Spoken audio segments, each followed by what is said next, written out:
donde nos quedamos, libro de Hechos, y nos quedamos en el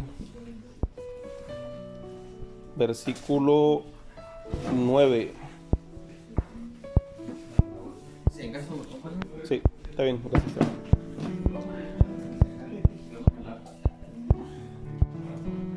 Capítulo 1, versículo 9.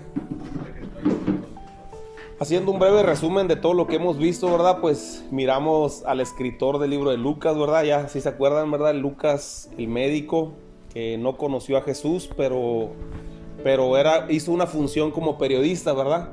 Él se encargó de entrevistar a todos los apóstoles, se encargó de entrevistar a todas las personas que estuvieron con Jesús. Y él dijo que mucha gente había querido poner orden en las cosas, pero que él se había dado a la tarea de pues hacerlas más pormenorizadas, ¿verdad? Y esa es la función y el trabajo que hizo Lucas. Después de ahí vimos, ¿verdad?, cómo cuando Jesús resucitó, pasó 40 días, adelante, pasó 40 días con sus discípulos, y recordamos todo lo que estuvo hablando Jesús con ellos, ¿verdad? Siéntate, Toto. Tómate un café. Todo lo que estuvo hablando Jesús con ellos, ¿verdad? Que dice la palabra de Dios que estuvo hablando acerca del reino, ¿verdad? Y dice que en Lucas capítulo 24 creo que les menciona, y dice que lo que estuvo hablando Jesús con sus discípulos esos 40 días que resucitó fue acerca de todo lo que los profetas, los salmos, ¿verdad? Y la ley, ¿verdad? Lo que los profetas, los salmos y la ley decían acerca de él, ¿verdad? Que en resumidas cuentas, pues todo lo que se habló de Jesús ya estaba escrito desde hace muchos años, ¿verdad? Desde 1500 años antes de que viniera Jesús ya se sabía que Jesús iba a venir, iba a morir en la cruz del Calvario y que iba a hacer toda la función que hizo, ¿no? Entonces Jesús se encargó, ¿no? Se agarró, se sentó con ellos, platicó con ellos sus 40 días enseñándole todas las cuestiones del reino, que mencionábamos que el reino de Dios, dice la palabra de Dios, dice que más buscad primeramente ¿qué? El reino de Dios y su justicia, y todas las cosas vendrán por añadidura. ¿Qué quiere decir reino? El reino es un gobierno, ¿verdad? Entonces, si traducimos esa palabra, dice, mas buscad primeramente ¿qué? El gobierno de Dios y su justicia, y todas las cosas van a ser añadidas, ¿verdad? Entonces, también dice la palabra de Dios que el reino de los cielos se ha acercado. ¿Qué quiere decir eso? Que el gobierno de Dios se ha acercado. Entonces, cuando Jesús les habla acerca del reino, que dice Hechos capítulo 1, versículo, creo que es el versículo 3, acerca del reino de Dios, es cuando nosotros decimos que Dios siempre quiso reinar como único rey en la vida de cada persona, ¿verdad? Pero el pueblo de Israel dijo, no, nosotros queremos un rey que sea hombre, que sea humano. Entonces escogieron a un humano como rey, y pues a partir de ahí empezaron con muchos problemas ellos, ¿no? ¿Verdad? Pero con Jesucristo viene y se establece como Rey de Reyes y Señor de Señores para siempre, ¿no? Entonces ahora nosotros tenemos un supremo Rey que habita en el corazón de cada una de las personas, ¿verdad? Entonces hablamos sobre eso, hablamos sobre el Espíritu Santo, ¿verdad? El Espíritu Santo, que dice la palabra de Dios, ¿verdad? Que ha venido a nosotros para convencernos de pecado, convencernos de justicia, convencernos de juicio, para recordarnos todas las cosas que nosotros debemos de saber y que Jesús nos enseñó, ¿verdad? Y un montón de cosas, ¿verdad? El Espíritu Santo es lo más importante que el cristiano debe tener, y debe de conocer el cristiano el Espíritu Santo. ¿Por qué? Porque vas de camino a tu casa, vas a tu trabajo, vas a la iglesia, donde quiera que vayas, sabes que puedes orar al Señor y que el Señor te puede responder a través de su Espíritu Santo. ¿Cuántos dicen amén? ¿Verdad? Entonces lo más importante que el cristiano debe saber es el Espíritu Santo, y es lo que nosotros revisamos, ¿verdad? En el libro de los Hechos. Y luego después hablamos en la última clase, no sé si me estoy brincando algo, pero hablamos acerca de que nosotros debemos ser testigos, ¿verdad? Testigos ¿en dónde? En Jerusalén, en Judea, en Samaria y hasta lo último de toda la tierra, ¿verdad? Que mencionábamos que Jerusalén era nuestra familia, ¿verdad? Judea, pues el pueblo, ¿verdad? Samaria, que todos aquellos que a lo mejor no te relacionas mucho con ellos, pero pues tienes que ser testigo de todas maneras a ellos. Y lo último de toda la tierra, ¿verdad? Pues a toda la gente que te encuentres, toda la gente que te vea debe de saber como el platero, ¿verdad? Mencionábamos lo del platero, que el platero, para saber si la plata ya está buena o ya está lista, se tiene que reflejar, ¿verdad? Entonces, que la gente, cualquier persona que te vea pueda reflejar el rostro de Cristo en ti, o sea, pueda ver el rostro de Cristo en ti reflejado, ¿verdad? ¿Verdad, Vi? Se me queda yendo la... Y el día de hoy vamos a iniciar con el versículo 9. Dice así: en el nombre del Padre, del Hijo y del Espíritu Santo. Dice: y habiendo dicho estas cosas, viéndolos ellos, fue alzado y lo recibió en una nube que le ocultó de sus ojos. Vamos a orar. Señor, te damos gracias por tu amor, gracias por tu misericordia, gracias por tu bondad, Señor, gracias por todo lo que tú estás haciendo en este tiempo, Señor, porque sabemos que tu misericordia son nuevas cada mañana, Señor. Esta semilla, Dios, que se siembra en el corazón de cada uno de mis hermanos, que pueda dar fruto al 100%, Dios. Te damos gracias en el nombre de Jesús, amén. Ya leímos que Jesús estaba con sus discípulos y que sus discípulos le preguntaron: Señor, ¿restaurarás el reino en este tiempo? Y él le dijo: no, pues es que no les toca a ustedes saber el tiempo ni los sazones, pero recibiréis poder, ¿verdad? Les dijo el Señor Jesús. O sea, hay algo importante que les voy a dejar de tarea a ustedes ahora que me voy, y es que sean testigos, ¿verdad? En Jerusalén, en Samaria y hasta el último de toda la tierra. Esa es la encomienda que tenemos como iglesia, ¿verdad? ¿Qué es lo más importante que nosotros debemos de hacer como iglesia? Compartir el mensaje, el evangelio. ¿Qué significa evangelio? Las buenas nuevas de salvación. Eso es lo más importante que nosotros debemos de hacer como hijos de Dios, el compartir, ¿verdad? Reproducirnos, ¿verdad? Así como las ovejas se están reproduciendo, nosotros debemos de reproducirnos también. El caso curioso, les platicaba en alguna predicación cómo Dios nos compara con las ovejas, ¿verdad? Yo creo que las ovejas, con todo respeto, ¿verdad? Pero yo creo que son de los animalitos más tontitos, ¿no? Más dependientes, ¿no? ¿Por qué? Porque tienen que andar todos juntos en manada, ¿no? Porque si se cae al agua y se le moja la lana, se puede morir, ¿verdad? Porque es el peso. Por eso dice la palabra de Dios que junto a aguas de reposo te pastoreará, dice, ¿verdad? Salmo 23. ¿Por qué? Porque la oveja necesita aguas de reposo, ¿verdad? Junto a aguas de reposo me pastoreará. Entonces, en cambio, a la diferencia de las chivas, ¿no? Que las chivas se brincan y andan comiendo bolsas y de todo, ¿verdad? Comen lo que se les ponga enfrente, ¿no? Y pues son más atrabancadas, ¿no? Entonces, por eso el Señor divide entre las ovejas de las chivas, ¿no? Entonces, aquí dice, en el versículo 9 dice: y habiendo dicho estas cosas, viéndolo ellos, fue alzado y le recibió una nube que lo ocultó de sus ojos, ¿verdad? Para mí es bien impresionante cómo desde el Antiguo Testamento hablaba de Jesús. Pero tú te has puesto a imaginar o tú te puedes imaginar, y te voy a hacer esta pregunta: ¿tú te imaginas qué pasó cuando Jesús llegó al cielo? O sea, ya terminó su ministerio aquí y llegó al cielo. ¿Qué pasó ahí en el cielo? O sea, cuando lo ve entrando así, Dios, no, entró y están todos los ángeles. ¿Qué pasó? ¿Qué te imaginas? Alguien que me diga. Un pachangón, ¿no? Sí. Este es mi hijo amado, que estoy complacido de él, bienvenido. Pues sí, fíjate que la Biblia dice lo que pasó cuando entró al cielo Jesús, ¿sí? Daniel capítulo 7, versículo 13, dice, si quieres yo te lo leo. Dice: miraba yo en la visión de la noche, y he aquí con las nubes del cielo venía uno como un hijo de hombre, que vino hasta el anciano de días. ¿Quién era el anciano de días? Dios, ¿verdad? Que vino hasta el anciano de días. Dice que entró en una nube y dice que se acercó al anciano de días y le hicieron acercarse delante de él. Esto se me enchina la piel. Y le fue dado el dominio, la gloria y el reino, para que todos los pueblos y naciones y lenguas le sirvieran. Su dominio es dominio eterno, que nunca pasará, y su reino uno que nunca será destruido, ¿verdad? Se me turbó el espíritu a mí, Daniel, en medio de mi cuerpo, y la visión de mi cabeza me asombraba, dice. Me acerqué a uno de los que asistían y le pregunté la verdad acerca de todo esto, y me habló y me hizo conocer la interpretación de las cosas. Y luego aquí viene una parte profética que no la vamos a explicar ahorita. Dice: estas 4 grandes bestias son 4 reyes que se levantarán en la tierra. Después recibirán el reino los santos del Altísimo y poseerán el reino hasta el siglo y eternamente para siempre, que somos nosotros, ¿verdad? Los que recibiremos el reino.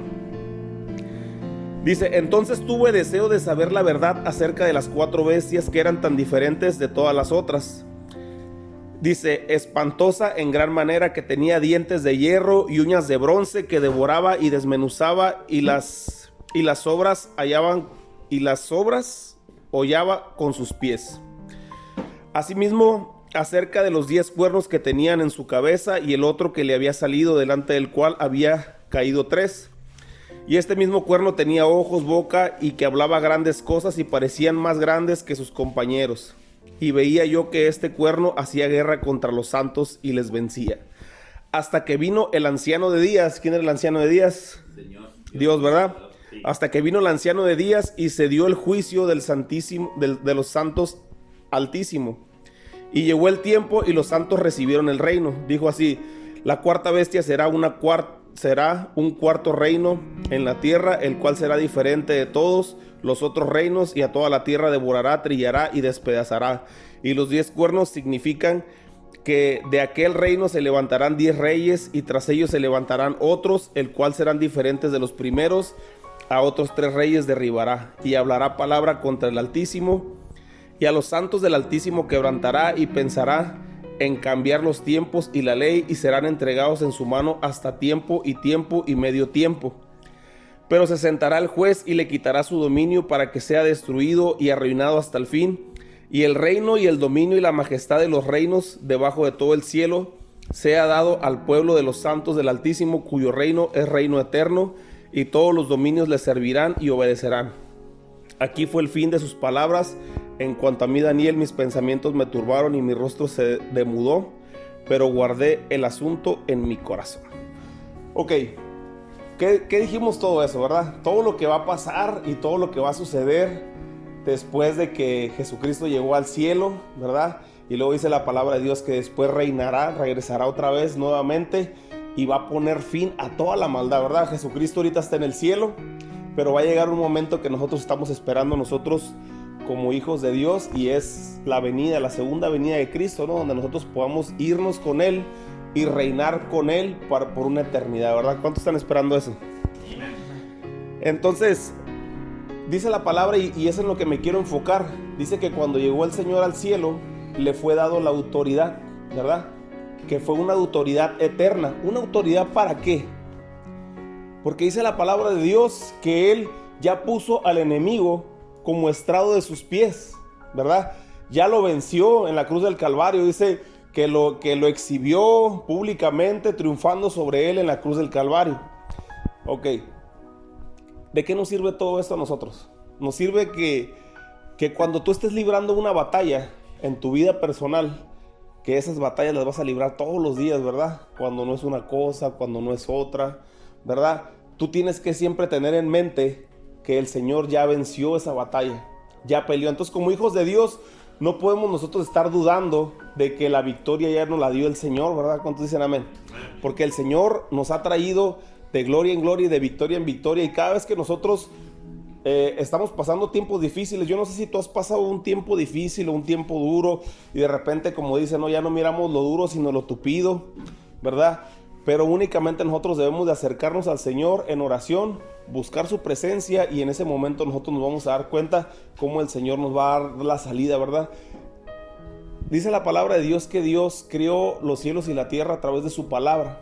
Y algo que a mí me sirvió mucho es que cuando yo no encuentro una solución para algo en mi vida, yo simplemente le oro al Señor, y el Señor crea una circunstancia de la nada.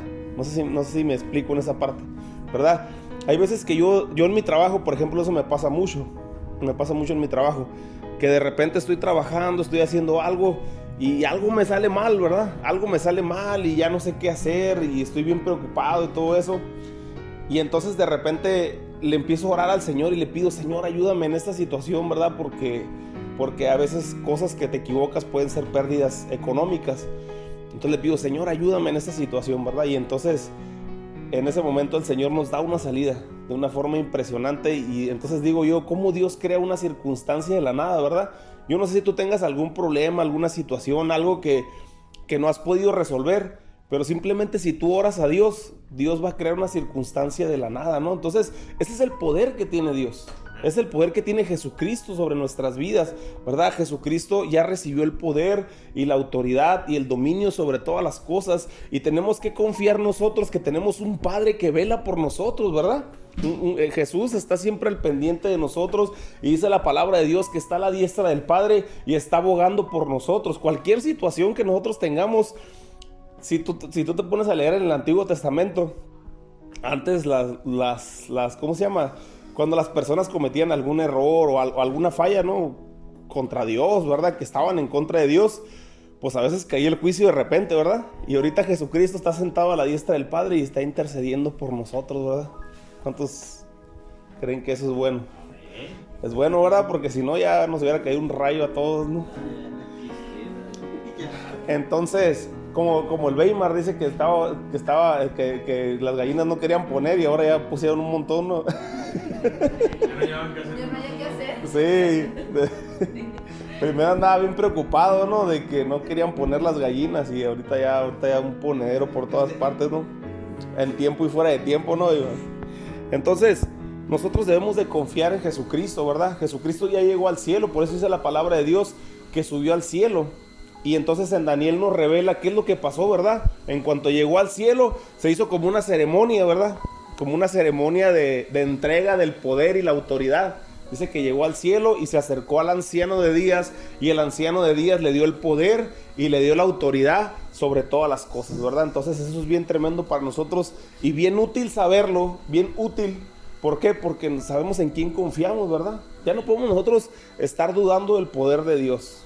Ya no podemos estar dudando nosotros del poder que tiene Jesucristo, de poder ayudarnos en todas nuestras necesidades, ¿verdad? ¿Cuántos dicen amén? Entonces, el versículo 10 dice: y estando ellos con los ojos puestos en el cielo, dice, entre tanto que él se iba, he aquí que se pusieron junto a él, ellos, dos varones con vestiduras blancas. ¿Qué creen que se refiere? ¿Qué creen que se refiere a esos dos varones con vestiduras blancas? ¿No sería Moisés y Elías? Pues yo creo que lo mencionara, ¿verdad? Porque ya ves que cuando se apareció Moisés y Elías sí los mencionó, ¿verdad? Pero esos dos varones con vestiduras blancas, pues haz de cuenta que estaban ya no todos así. ¿Cómo dice que estaban? En el versículo 9 dice que todos estaban mirando, pero te fijas que la sencillez con la que se escribe la palabra es una sencillez bien impresionante, porque de verdad, o sea, si miráramos nosotros cómo Jesús fuera levantado, pues cómo la platicaríamos nosotros. Hombre, y miramos y nos dimos cuenta cómo fue levantado, ¿verdad? O sea, sí, le pondríamos de más. Sí. No, y luego no sabemos aquí, ¿no? Pero te puedes imaginar tú esa escena. Imagínate nada más un segundo esa escena. Estamos todos aquí y de repente Jesús está aquí y de repente vamos a mirar cómo se levanta, ¿no? Y dice que se va al cielo. Y entonces dice que una nube lo cubre y se desaparece de la vista. Y entonces en eso dice que se acercan dos varones con vestiduras blancas, ¿verdad? ¿Quiénes eran esos varones? ¿Quién creen que eran? Ángeles, ¿verdad? ¿Y sabías que los ángeles siguen entre nosotros? ¿Sí sabían? ¿Sí sabían o no? Hebreos 1:3 exactamente. Es una de las escrituras que tengo. Dice: Dios nunca le dijo a ningún ángel: siéntate a la derecha de mi trono hasta que yo derrote a tus enemigos. Dice: porque los ángeles son solamente espíritus que sirven a Dios, y Él los envía a ayudar a toda la gente que Dios habrá de salvar. Vamos a leer la versión Reina Valera. ¿Alguien tiene la versión Reina Valera? Lo puedes leer, Hebreos 1:14 nada más. Para ver esto importante sobre los ángeles, porque sí existen los ángeles y los ángeles están entre nosotros. Y es algo impresionante cuando tú te das cuenta que tienes a los ángeles que te ayudan en muchas cosas, ¿verdad? Léelo. ¿No son todos espíritus ministradores enviados para servicio a favor de los que serán herederos de la salvación? ¿Quiénes serán los herederos de la salvación? Nosotros. Y entonces dice que a poco los ángeles, Lo puedes leer desde el 13. Ok. Pues, ¿a cuál de los ángeles dijo Dios jamás? Dice, siéntate a mi diestra, hasta que ponga a tus enemigos por estrado de tus pies. ¿No son todos espíritus ministradores enviados para servicio a favor de los que serán herederos de la salvación? O sea, que ¿quién está a tu favor? O sea, Dios, Jesucristo, el Espíritu Santo, pero también los ángeles, ¿verdad? Los ángeles están ahí. Bajo servicio. Bajo el servicio, no es para que los adores, ¿verdad? Tampoco, porque dice la palabra de Dios que ángeles llegaron y se presentaron con personas que que Dios quería enviárselos, y dice que las personas querían adorarlos y decían, no, nosotros también somos siervos, ¿verdad? Pero ellos te ayudan, ¿verdad? Te ayudan en la parte espiritual, en la parte que a lo mejor tú no puedes ver. ¿Por qué? Porque sería muy ingenuo de nuestra parte creer que nada más hay bien pero no hay mal, ¿verdad?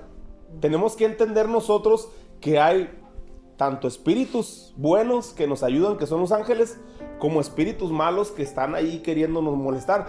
No vamos a hablar como de, no, pues la casa embrujada, ¿no? O el carro embrujado, no estamos hablando de eso. Estamos hablando de los dardos del enemigo que dice la palabra, que te están aventando, ¿verdad? Como para que tú falles, ¿verdad? Y ya miraste la muchacha aquella, y no, pues ya miraste el muchacho aquel, ¿verdad?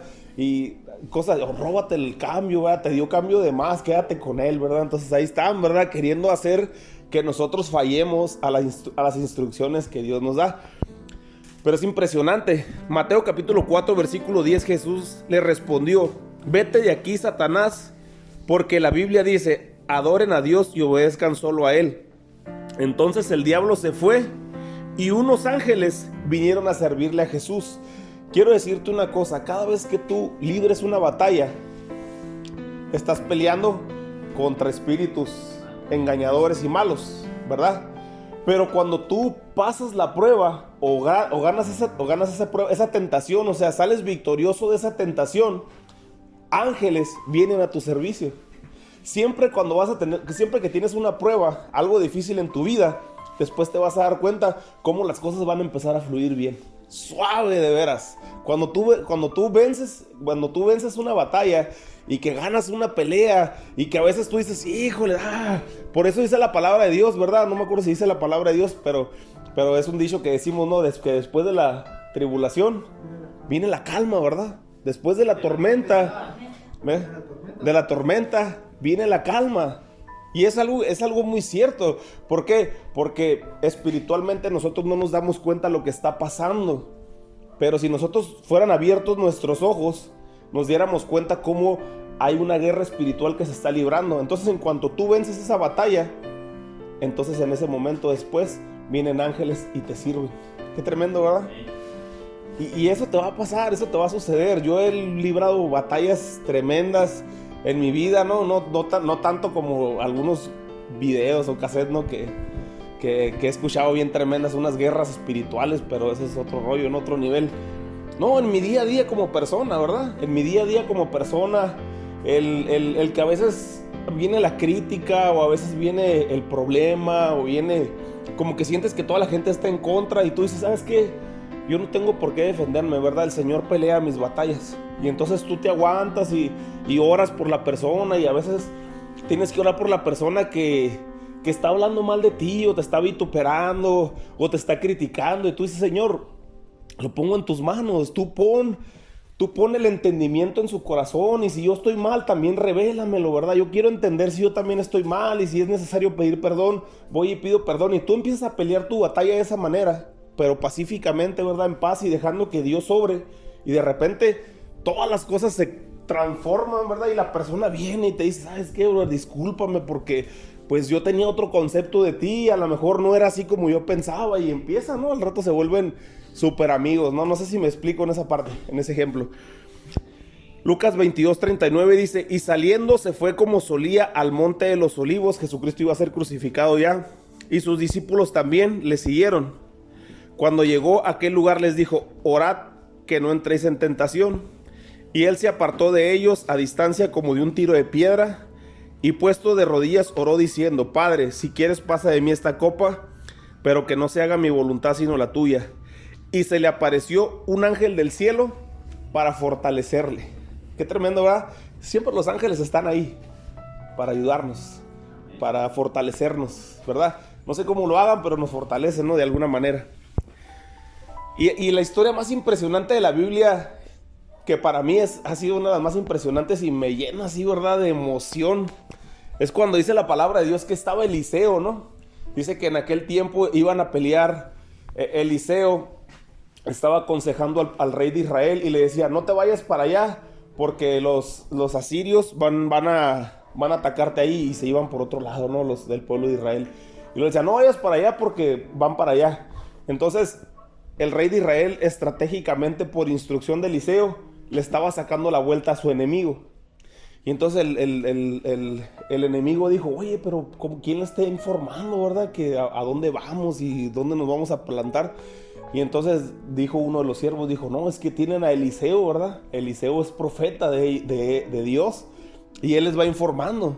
Entonces dice: pues agárrenme a Eliseo y tráiganmelo para acá porque ahorita vamos a arreglar cuentas, ¿verdad? Lo vamos a aprender para que no les esté avisando, que no esté de soplón.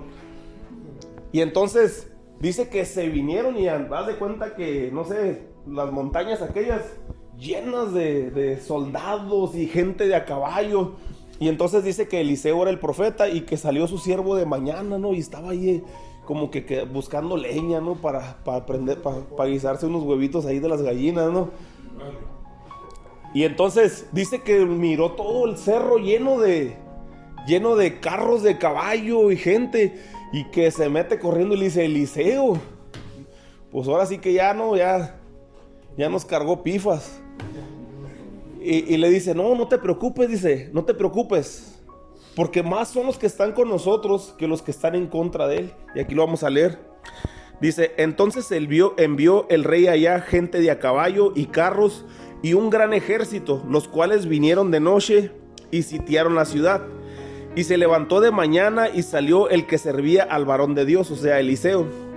Y he aquí el ejército que tenía sitiada la ciudad con gente de a caballo y carros. Entonces el criado dijo: señor mío, o sea, le pone una expresión de que gritó: ¿qué haremos? Y él dijo: no tengas miedo, porque más son los que están con nosotros que los que están con ellos.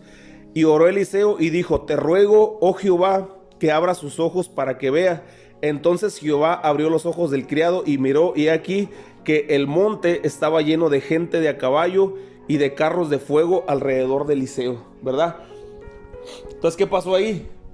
Que dice que estaban todo el ejército contrario allá. Y entonces en ese momento el siervo abrió sus ojos espirituales y miró detrás de ellos, a favor de ellos, un cerro lleno de ángeles. Un cerro lleno de ángeles y carros de a caballo y de fuego para pelear a favor de ellos. Entonces ahí están los ángeles también presentes, ¿verdad? Entonces por eso está hablando la palabra de Dios, que los ángeles estaban ahí, ¿verdad? Entonces en ese momento cuando Jesús estaba yéndose al cielo, ¿qué estaban haciendo? Pues ellos a lo mejor estaban tristes, ¿no? O sorprendidos, no sé, porque Jesús iba al cielo. Pero cuando estaba Jesús ascendiendo, pues se pararon. ¿Por qué te pones triste, verdad? ¿O qué estás viendo? ¿Verdad? Así como lo viste subir, también va a regresar, ¿verdad? No te preocupes. Entonces, para fortalecerlos, ¿verdad? Para animarlos, para darles una esperanza del tiempo postrero que hayamos de vivir, ¿verdad? Versículo 11 dice, versículo 11 de Hechos dice: los cuales también les dijeron: varones galileos, ¿por qué estáis mirando al cielo? Este mismo Jesús que ha sido tomado de vosotros al cielo, así vendrá como le habéis visto ir al cielo, ¿verdad? Zacarías 14:13 dice: después saldrá Jehová y peleará con aquellas naciones como peleas en el día de batalla, y se afirmarán sus pies aquel día sobre el monte de los olivos que está enfrente de Jerusalén. Quiero decirte que literalmente, si tú vas al monte de los olivos ahorita, al pueblo de Israel, ahí fue levantado Jesús. Y que literalmente en el monte de los olivos va a regresar Jesús, según la profecía de Zacarías, ¿verdad? Entonces ahí va a ser la segunda venida de Jesús, cuando dice la palabra de Dios que se va a llevar a cabo la guerra del Armagedón y que va a ser llevado el pueblo, ¿verdad? Con el Señor Jesús y todo eso. Entonces ahí literalmente va a suceder todas estas cosas. Pero ahora la gran pregunta, y con eso quiero cerrar porque el día de hoy va a ser un poquito más corto el mensaje. Ya llevamos 29 minutos, ¿no? ¿A qué se fue Cristo al cielo? Alguien que me diga. Ándale, Toño. Os voy a preparar morada en la casa de mi padre, muchas habitaciones hay. Juan 14:1, ¿verdad? Dice: no se turbe vuestro corazón, creéis en Dios, creéis también en mí. En la casa de mi padre muchas moradas hay. Si así no fuera, yo ya se los hubiera dicho. Voy pues a preparar lugar para vosotros. Y si me fuere y os preparare el lugar, vendré otra vez y los tomaré a mí mismo, porque a donde yo estoy, vosotros también estáis, ¿verdad? ¿A qué se fue Jesús al cielo? A preparar moradas. ¿Moradas para quién? Para nosotros, para todos sus siervos, sus hijos, ¿verdad? Entonces Jesús por eso tenía que irse. El ejemplo de que Jesús se va es muy similar al ritual de la boda judía en el Antiguo Testamento, ¿verdad? O en el Nuevo Testamento, el ritual de la boda judía. ¿Cómo era el ritual de la boda judía? Cuando las personas, cuando el novio cortejaba a la novia y pues ya querían llegar a algo, ¿verdad? Y te va a sonar muy familiar esto con lo que es la venida de Cristo y que la iglesia pues es la novia de Cristo, ¿verdad? Y Cristo es el esposo, ¿no? Así lo menciona. Y no es algo sexual, ¿verdad? Como muchas veces tratan de tergiversar la gente que no estudia la palabra o que nomás está criticando la Biblia, ¿no? El concepto del esposo y la novia es porque antes, en el Antiguo Testamento, el novio llegaba y quería casarse con la mujer, ¿verdad? Entonces, ¿qué es lo que hacían ellos? Firmaban como un compromiso, como si se casaran por el civil, pero todavía no vivían juntos ellos. Eran como la dote, ¿verdad? Más o menos. Entonces, firmaba el compromiso con la mujer el hombre. Y entonces el papá del novio, ¿verdad? Se iba y el novio se iba a construir la casa, se iba a hacer, y la novia la mandaban a su casa. Entonces, fíjate bien esto. ¿Qué es lo que hacía el papá del novio? El papá del novio le estaba dando para que construyera la casa, la morada, ¿verdad? Que preparar morada. A preparar moradas. Entonces, ¿qué es lo que pasaba ahí? Que mientras la novia estaba en su casa, el padre le estaba mandando regalos. ¿Para qué le mandaba regalos? Para que ella se preparara. ¿Para qué se preparara? Para el día de la boda, ¿verdad? Y no sé si te suena algo parecido a los dones que te da Dios a través del Espíritu Santo, para que nosotros estemos preparados, ¿sí o no? A través de esos dones, a través de esos regalos. No sé si está claro esa parte, ¿verdad? El novio, el padre, es el que se encarga como de mover hacer todo el teje-maneje, ¿no? Al novio lo manda a que prepare una morada para la mujer, para la novia. Y a la novia la manda a su casa y el padre le está mandando regalos para que ella esté preparándose y esté lista. ¿Por qué? Porque la novia debe de estar lista para el día que el padre diga, ya está la boda, ya, vámonos. El padre para eso, el padre del novio, está encargado de preparar el banquete, preparar la fiesta, mandar las invitaciones. ¿El novio qué está haciendo? Preparando una morada. ¿La novia qué está haciendo? Recibiendo los regalos y estándose preparadas, arregladitas para el día de la boda. Y el padre se está encargando de preparar todo el banquete. Ese es el ritual judío. Y el único que sabe qué día va a ser la boda es el padre. Ni el hijo sabe, ni la novia sabe tampoco qué día va a ser la boda. Entonces, cuando el padre ya tiene todo listo, le dice al hijo, vete por la novia. Y cuando llega el novio por la novia tiene que estar lista. Y entonces la lleva a la fiesta. Pero la novia no puede decir, no estoy lista, espérame poquito para arreglarme. Espérame, no, pues todavía no me pinto. Ella tiene que estar lista todos los días bien pintadita, bien arregladita, para nomás montarse el vestido y vámonos. O si puede estar con el vestido y lo que tú quieras, debe de estar lista, ¿verdad? Por eso se refleja mucho y por eso es el concepto de que Jesús es el novio y que la iglesia es la novia, ¿verdad? ¿Por qué? Porque a través de eso la novia, ¿qué tiene que estar haciendo? Se tiene que estar ataviando, tiene que estar preparada con los regalos que Dios le dio, con los regalos que el Padre le envió a través del Espíritu Santo. Debe estar lista y preparada para que cuando el novio venga, que dice la palabra de Dios, que va a llegar como ladrón en la noche, que nadie lo espera, que nadie sabe ni siquiera ni el día ni la hora, que dice Jesús, que ni Él sabe cuándo va a ser la venida, que solamente a quien le corresponde, al Padre. Jesús se imagina, ¿no? Pero el que verdaderamente sabe es el Padre. Entonces, ¿qué nos toca a nosotros como la iglesia de Cristo? Estar preparados. Por eso yo te invito a que tú estés preparado siempre a través de los regalos del Espíritu Santo. Ese tiempo de intimidad con Dios, ese tiempo de oración. Dice la palabra de Dios que no seamos como las vírgenes insensatas, ¿verdad? Sino que tengamos nuestro aceite siempre lleno, ¿verdad? Siempre listo para la hora de la venida del Señor. Y pues ya sabemos, estamos claros que el Señor ya está a punto de venir, ¿verdad? Entonces, como novia, como iglesia, debemos de estar listos, ¿verdad? Vamos a orar.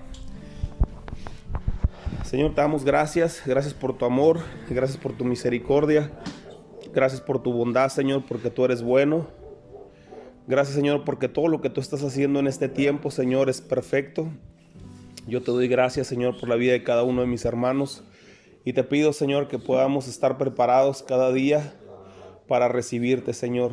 Te damos gracias en este día por tu amor y por tu misericordia, por todo lo bueno que tú eres, Señor. En el nombre de tu Hijo amado, Cristo Jesús. Amén. Muy bien.